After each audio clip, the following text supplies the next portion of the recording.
tobanka ururka 28aad ayaa goobtan ku sugan horintiisa taliska iyo horinta koobaad labada hurmood oo kala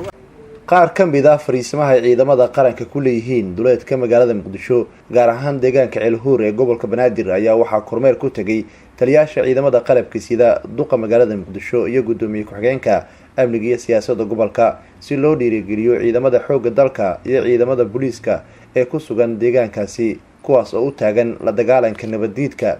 taliyaasha ciidamada xoogga dalka, booliiska iyo asluubta Soomaaliyeed ayaa si wada jira uga hadlay muhiimadda ay qaranka ugu fadhiyaan geesiyaasha qaranka. annaga waxaan ballan qaadaynaa in aan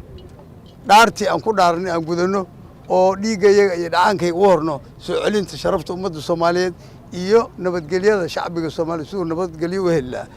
dhaartaas waa ka dhabaynaynaa waana muujinay inaan ka dhabaynayno waad u jeedaa horena waa ugu dhaaranay dibna waa ugu dhaaranayna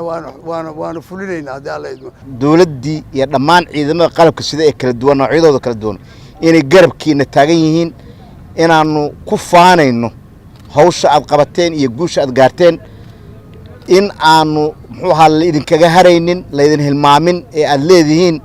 madax iyo dad iyo dal iyo shacab idin doonaya oo ku faraxsan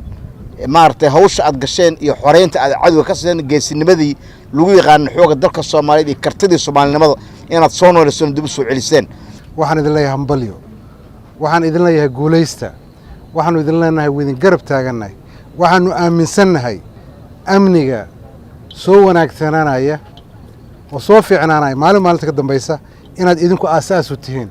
inaad idinku hormood u tihiin. hawshaad qabateen inay wax badan ka bedeshay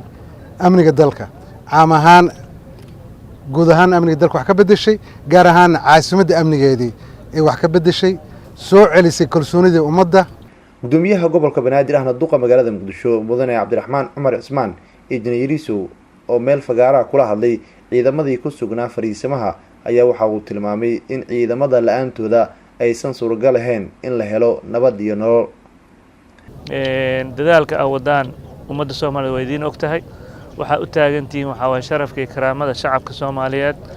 waxaad u wadataan qoriga u dhimanaysaan waxa way waa dalkiina iyo dadkiina iyo diintiina